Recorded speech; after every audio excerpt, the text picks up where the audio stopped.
Bonjour à tous, j'espère que vous allez bien. Je voulais exceptionnellement commencer cette vidéo par vous dire merci. Merci à tous ceux qui me suivent sur Twitch, sur les lives, vous tous également sur YouTube, qui s'abonnent, m'envoient des messages de soutien, ou bien sûr au pouce bleu. Merci, car cette passion, ce temps que je prends pour ces vidéos, c'est pour vous. J'entends déjà certains me dire « Allez, nous, on veut des jeux vidéo Enix ». Alors, sans plus attendre, je commence cette troisième vidéo des jeux en coop par Guacamelee. Un jeu d'action et d'aventure qui plonge les joueurs dans un monde inspiré de la culture mexicaine traditionnelle. L'histoire suit Juan qui devient un puissant luchador après sa rencontre avec Tostada dans le monde des morts. Ensemble, ils cherchent à arrêter Carlos Calaca, sauver la fille de El Presidente et empêcher la fusion des mondes des vivants et des morts. Le gameplay met en avant des compétences variées, des combats dynamiques, des puzzles basés sur le changement de dimension et même la possibilité de se transformer en poulet. Le mode coopératif pour 2 joueurs sur le même écran renforce l'exploration du monde enchanteur et l'interaction entre les personnages. On continue avec Fling to the Finish, un jeu de course multijoueur unique, où des équipes de 2 joueurs s'affrontent sur des parcours dynamiques et pleins de couleurs. La particularité réside dans le fait que les membres de chaque équipe sont reliés par une corde élastique, ajoutant un aspect stratégique et très coopératif à la compétition. Les joueurs doivent maîtriser la coordination de leurs mouvements, car la corde a tendance à s'accrocher à tout sur son passage. Cependant, une fois que les duos apprennent à utiliser cette corde à leur avantage, elle devient un atout majeur. Des tactiques avancées permettent de contourner les obstacles, de propulser son partenaire sur des plateformes élevées, et même d'accomplir des acrobaties audacieuses. Et je voulais également vous parler des jeux vidéo Lego. Alors, il y a plein de licences jeux vidéo Lego, mais j'ai évidemment choisi pour moi le meilleur, Lego, le Seigneur des Anneaux, qui offre une reconstitution fidèle et humoristique de la trilogie. Suivant les événements des films, le jeu retrace l'aventure de Frodon et sa communauté chargée de détruire un anneau. Grâce à l'ingéniosité sans limite des Lego, les joueurs explorent la Terre du Milieu, résolvent des énigmes intemporelles et combattent les ennemis. Nos héros reprennent vie en figure Lego, offrant une expérience unique où les joueurs revivent les moments clés des films avec bien sûr une touche humoristique. Plus de 80 personnages sont jouables, dont bien évidemment Frodon, Aragorn et Gandalf, qui sont à découvrir et à débloquer. Les jeux vidéo Lego offrent vraiment une manière divertissante et créative pour revivre l'épopée inoubliable entre amis ou en famille.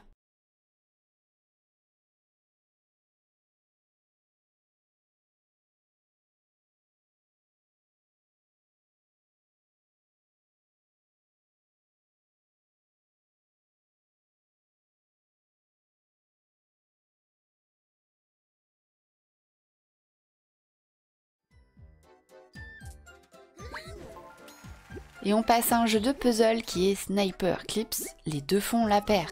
Chaque joueur contrôle un personnage ressemblant à des gommes et doivent s'entraider pour résoudre des casse-têtes en se découpant mutuellement et en reprenant forme à volonté. Malgré sa simplicité apparente, le jeu offre un défi captivant adapté à tous les niveaux. Vous pouvez y jouer jusqu'à 4, vous offrant de nouveaux niveaux à découvrir. Son monde cartoonesque, bien que plat, communique efficacement les spécificités de chaque puzzle. Avec des personnages charmants, grâce à son style artistique attrayant et ses puzzles variés mais accessibles, le jeu réussit à nous captiver pour quelques heures. Attention, il faudra jouer qu'au Joy-Con. Bref, un petit jeu qui ne paye pas de mine, mais très sympa à faire en coop. Kallax est un jeu coopératif de 2 à 6 joueurs de construction de meubles se voulant chaotique. Dans Kallax donc, nous sommes des extraterrestres dans un vaisseau spatial. Les joueurs coopèrent pour assembler et envoyer des meubles dans l'univers, tout en remplissant des commandes. Le défi réside dans le fait qu'un seul joueur peut lire le manuel à la fois, et cette personne ne voit pas ce que les autres font. La communication est donc difficile et les erreurs nombreuses sont au rendez-vous, avec la possibilité de jeter ses amis par la fenêtre en cas d'exaspération, qui peut arriver très souvent. Dans Kallax, vous avez plus de 60 niveaux variés, comprenant des mini-jeux bonus, et également la construction de plus de 25 meubles et de leurs variantes pour différentes pièces.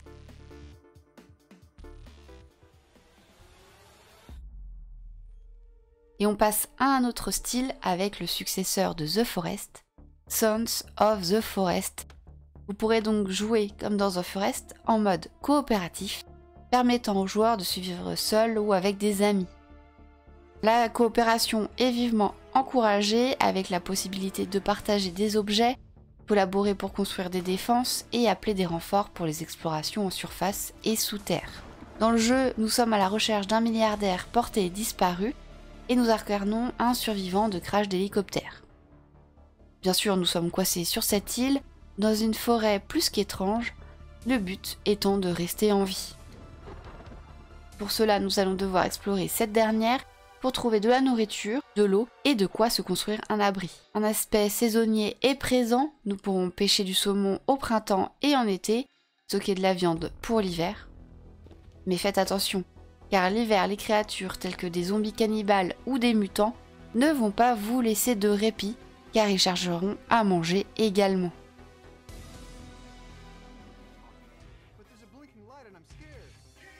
Keep Talking and Nobody Explode est un jeu de coopération locale qui place un joueur dans une pièce piégée avec une bombe qu'il doit désamorcer. Tandis que les autres joueurs, les experts, possèdent le manuel nécessaire pour donner les instructions.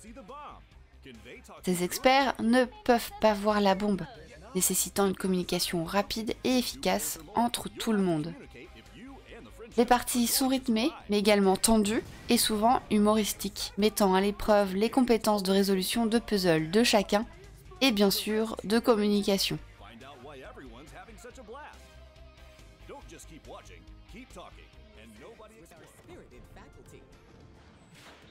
Escape Academy est un jeu à faire en coopération avec un ami ou bien en solo, localement ou en ligne. Vous allez explorer le campus de l'Escape Academy et rencontrer des professeurs hauts en couleur. Parmi les différentes épreuves du programme prestigieux de l'école, vous trouverez des défis tels que le désamorçage d'une bombe tout en préservant votre thé ou des courses de casse-tête lors de l'événement sportif de la salle des rivaux. Escape Academy nous plonge dans l'art de l'évasion à travers plus de 12 salles minutieusement conçues par des experts d'escape game réels. Et petite info, il est disponible sur le Game Pass. On continue avec Shift Happens, un jeu coop pour 2 joueurs en local ou en ligne, mettant en scène 2 créatures en gelée, Bismo et Plum, liées accidentellement, leur permettant d'échanger leur taille et capacité à volonté. On va alors explorer 4 mondes thématiques, un laboratoire, une forêt verdoyante, un canyon venteux et une grotte glaciale, résolvant des puzzles et collectant des pièces précieuses. Shift Happens propose plus de 40 niveaux uniques et cette aventure offre également plus de 30 niveaux conçus pour le mode solo si jamais vous voulez le découvrir tout seul.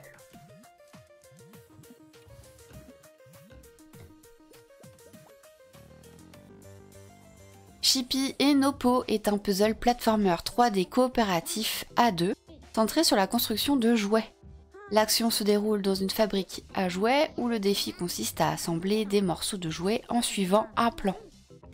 Chippy excelle dans des endroits bas, tandis que Nopo est expert pour sauter. Les joueurs doivent collecter des pièces dans une usine, traiter les couleurs, les formes, puis fabriquer un jouet identique au modèle donné. Le jeu peut être joué en solo avec la possibilité de progresser à travers les différentes usines. Attention, le français n'est pas disponible sur PC, en tout cas pour l'instant, mais peut-être que cela ne vous dérangera pas.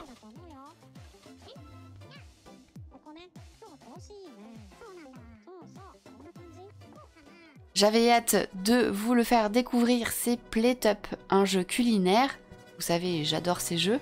offrant une expérience similaire à Overcooked, avec la particularité que chaque partie peut être unique en raison de son format roguelite.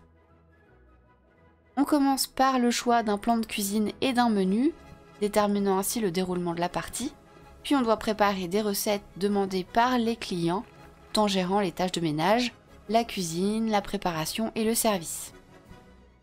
L'objectif est de terminer une journée sans mécontenter les clients pour passer au niveau supérieur.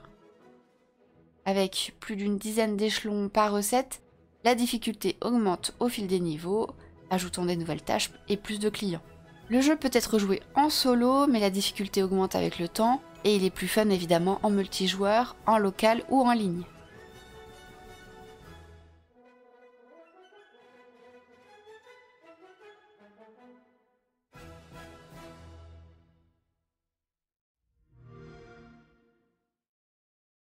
Castle Crasher est un jeu d'arcade aventure en 2D. Vous y incarnez un chevalier armé d'une épée et jusqu'à 4 joueurs peuvent se joindre à l'action en local ou en ligne. Le but étant de sauver la princesse, défendre le royaume et piller des châteaux. Avec plus de 25 personnages déverrouillables, plus de 40 armes, un système de combos et de magie intuitif, et évidemment la possibilité d'améliorer les statistiques de votre héros en progressant.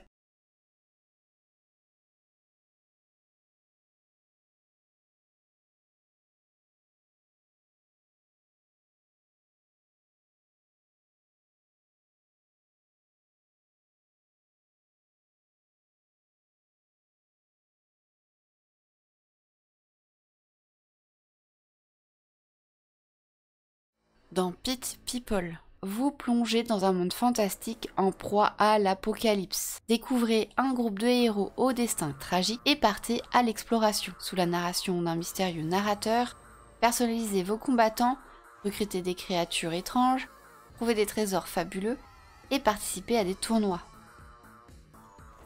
Vous allez également affronter des ennemis tels que des électrobots, des vampires mortels et des cupcakes terrifiants. Pit People propose un mode histoire en solo, un mode coop à 2 joueurs en local ou en ligne, et jusqu'à 4 en ligne.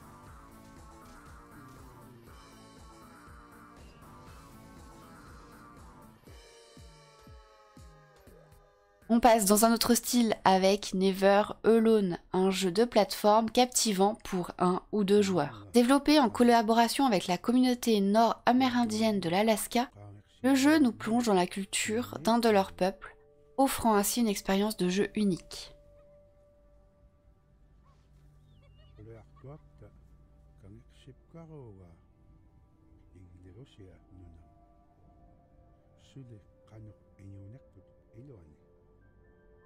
On va incarner Nuna et un renard dans une quête pour trouver la source du blizzard éternel menaçant leur survie, et on va pouvoir explorer des terres arctiques de la toundra à la banquise, en passant par des villages côtiers et une forêt mystérieuse.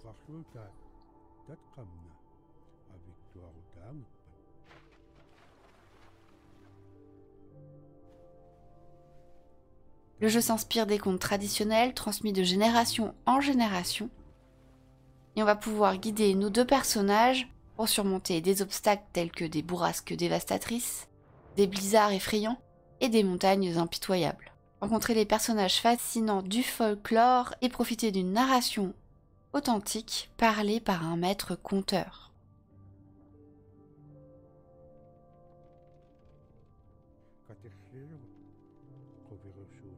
Never Alone propose également des insights culturels uniques en vidéo pour transmettre sa sagesse, ses histoires et sa vision.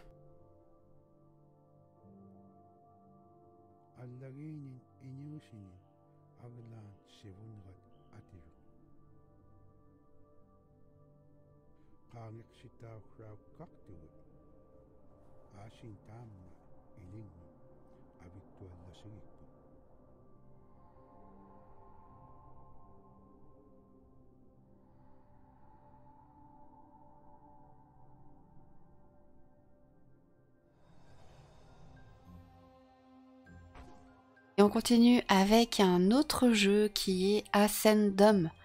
vous allez devoir aider 2 personnages jumeaux à traverser l'au-delà en surmontant des défis de plateforme, des énigmes et en affrontant des ennemis. Contrôler les 2 personnages simultanément ou coopérer avec un ami en local.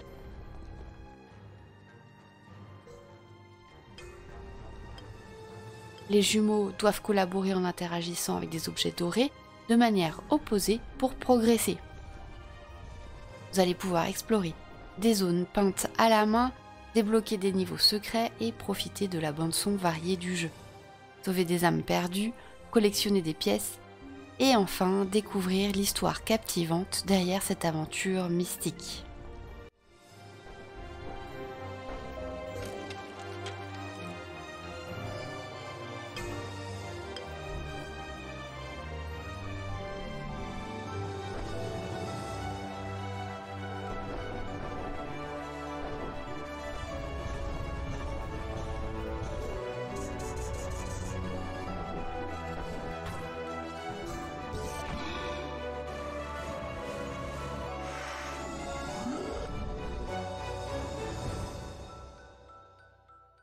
Et je termine cette 3e vidéo des jeux à faire en coopération avec Brother: A Tale of Two Sons. Je voulais la mettre depuis longtemps dans cette vidéo et puis je découvre en la travaillant que sa version remasterisée arrive le 28 février. Donc foncez. Vous connaissez It Takes Two et A Way Out que j'ai présenté dans les 2 vidéos des jeux en coop déjà sortis. Eh bien oui, Joseph Fares avait déjà eu un jeu qui avait connu un certain succès en 2013, Brother: A Tale of Two Sons, un jeu d'aventure émotionnel. Les joueurs contrôlent simultanément 2 frères, Naye et Naya. Le jeu se déroule dans un monde sombre inspiré du roman Les Frères Cœur de Lion d'Astrid Lindgren. Naye et Naya explorent les lieux variés, résolvent des énigmes et affrontent des boss, chacun étant contrôlé par un stick analogique. L'histoire commence avec la perte de leur mère et la maladie de leur père, les conduisant à entreprendre un périple dangereux pour sauver leur père malade en cherchant l'élixir de vie. Naya ayant la capacité de tirer des leviers et de projeter Naye en hauteur, tandis que Naye peut se faufiler à travers des grilles. Les dialogues sont transmis dans une langue fictive, reliant l'histoire à travers les actions et expressions des personnages. Brothers: A Tale of Two Sons offre une expérience mémorable, non seulement pour son gameplay innovant à l'époque, mais encore aujourd'hui, mais aussi pour son récit émotionnel puissant, mettant en avant la fraternité et le sacrifice. Et c'est avec les images de Brothers of Two Sons, le remake cette fois-ci, que je vous laisse. J'espère que les jeux que je vous ai proposés vous plaisent. J'ai encore plein de jeux à faire en coop à vous proposer. Alors dites-moi dans les commentaires si vous avez envie de voir une 4e vidéo sur les jeux en coopération sortir. On se retrouve les après-midi en live sur Twitch et bien sûr sur YouTube. Je vous dis à très vite. Bye bye.